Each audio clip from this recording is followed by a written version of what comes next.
Welcome into this hour of CBS Sports HQ alongside Eric Casilius. I'm Joe Musso. On a day when the sports world stood still for a moment, one of sports great icons, Tiger Woods, involved in a gruesome early morning crash on Tuesday. That's right, Joe. Tuesday morning, just after 7 a.m. local time in Los Angeles County, Tiger Woods involved in a single car accident. The car rolled over several times.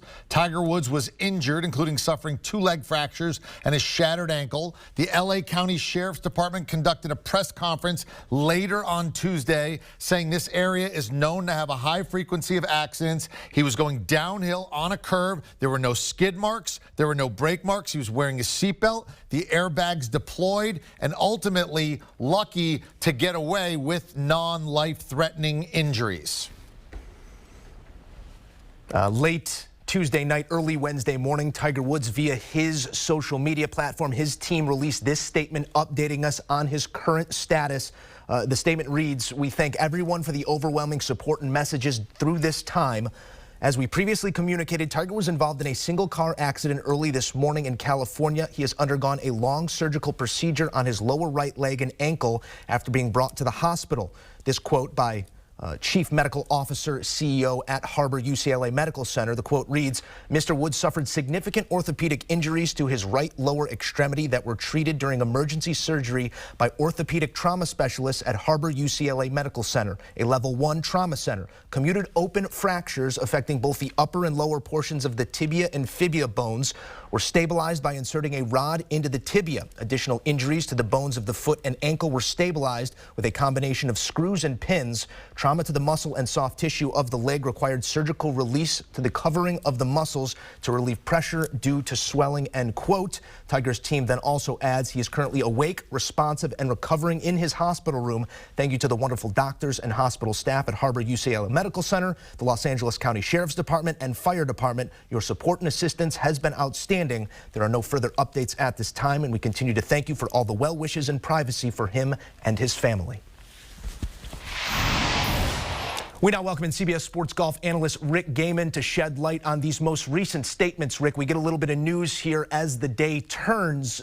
From what we learned throughout the day and what we just learned in this statement by Tiger Woods' team and the medical professionals that treated Tiger, what is your feeling moving forward here now that we do know a little bit more?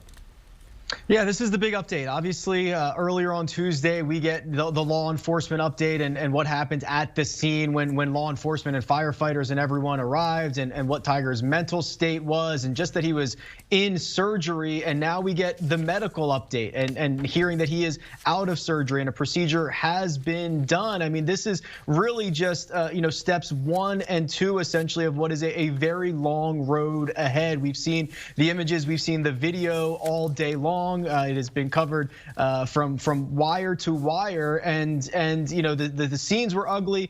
This statement is shedding a bit more light about the medical procedure that Tiger has undergone. But this is, I think, going to be the first of many more updates that we get, whether it's in the coming days, weeks, months, potentially for Tiger as he is starting the what appears to be a very long road to recovery.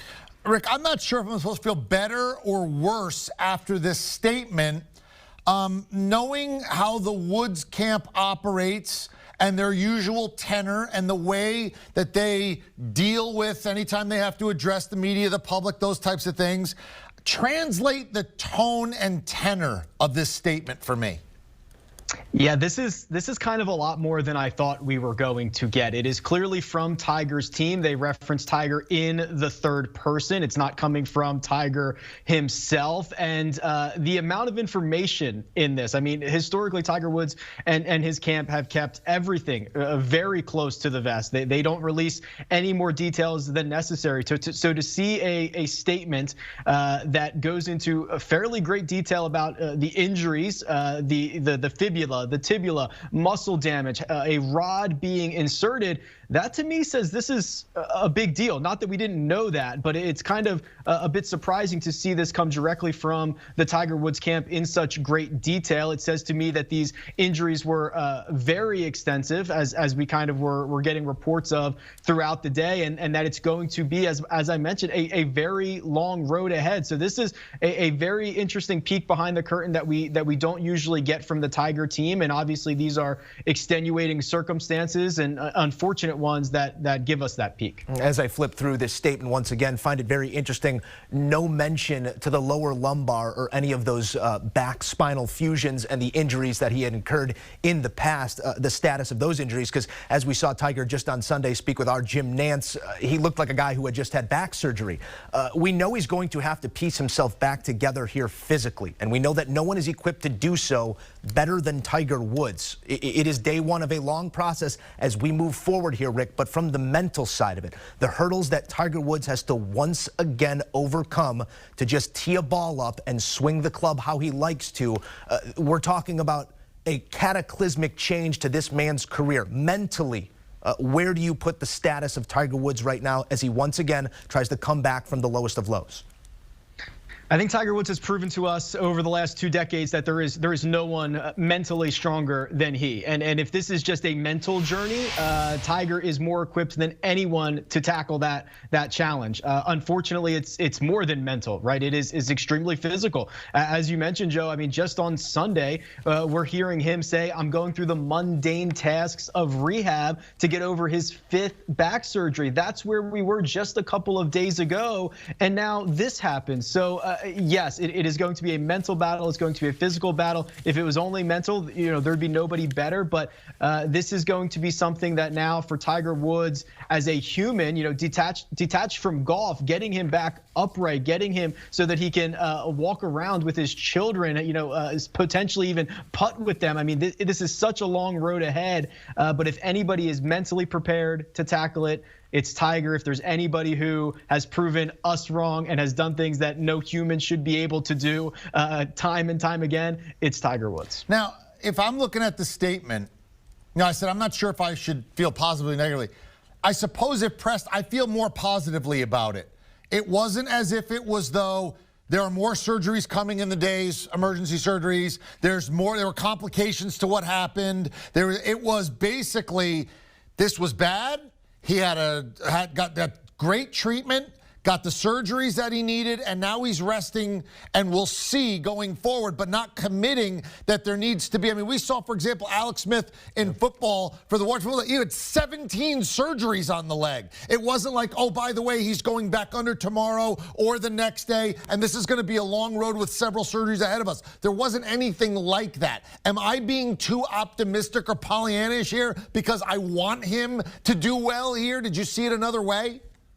No, I think you've got it here, Ike. I mean, just now as we piece everything together over the course of the day with what we saw, what we heard from law enforcement, what we're getting from medical experts, I mean, it seems like he's lucky to be alive. I mean, the images and how gruesome they were, and now we're hearing the results of the injuries and the surgery that was necessary for the bottom line to be, yes, these procedures were done from what we understand successfully, and he is resting. Yes, that is of course a good sign. There is not, as far as we know, more surgeries or more procedures in the future. So no, I think that this could have been really bad, and it is really bad, and it's so much more than kind of what we woke up expecting to be talking about today or with anything going on in the world. But I think that after reading this, I think if there's any positive takeaways, I think we have to take them. Yeah, just the forthcoming nature with which they offered this news, if nothing else, can offer us a little bit of solace. Rick, we've been talking about Tiger all day, his impact to the game, his impact to young and old, and what he's done for our love for this game. I've toyed with the idea in my head of how I will describe Tiger Woods decades down the road to my children and grandchildren, and I'm not sure that task gets any easier as the years pass. High highs and low lows. How will you go about that task? Tiger Woods is a tragic hero. High highs and low lows. He has shown us at times that he is incredibly human, and he is an incredible superhero. I mean, the last couple of decades and even further back, because of how long Tiger has been in the spotlight, have been unbelievable. They've been almost inhuman at times, both on and off the golf course. And his impact on the game that we love, the game that essentially gives me my profession, is my career, is almost certainly attributed to Tiger Woods and everyone else out there on the golf course. I mean, this sent shockwaves through all the other players on the PGA Tour who are gearing up to try to tee off on Thursday morning with one of their closest friends, one of their closest competitors, currently in the state that he's in, and it's sending shockwaves, and that should say something to the amount of impact that he has had on not only this game and all of the prize purses and all of the viewership and all of the young children who picked up a golf club because they saw Tiger Woods do it and it was finally cool to do. I mean, we will never even know the extent of the impact that Tiger Woods has had on our great game. Rick, we can't thank you enough for offering your insights here on CBS Sports HQ. Thank you, my friend. Thanks, guys. Taking another look at that statement released by Tiger Woods in his camp, reading in part, as previously communicated, Tiger was involved in a single car accident earlier this morning in California. He has undergone a long surgical procedure on his lower right leg and ankle after being brought to the hospital. I'm paraphrasing this next part. Woods did have a compound fracture in nature to the right leg, as well as complications with the ankle that required surgery as well. They had to reduce some swelling on top of all of that. The statement goes on to read, he's currently awake, responsive, and recovering in his hospital room. Thank you to the wonderful doctors and hospital staff at Harbor UCLA Medical Center, the Los Angeles County Sheriff's Department, and Fire Department. Your support and assistance has been outstanding. There are no further updates at this time, and we continue to thank you for your well wishes and privacy for him and his family.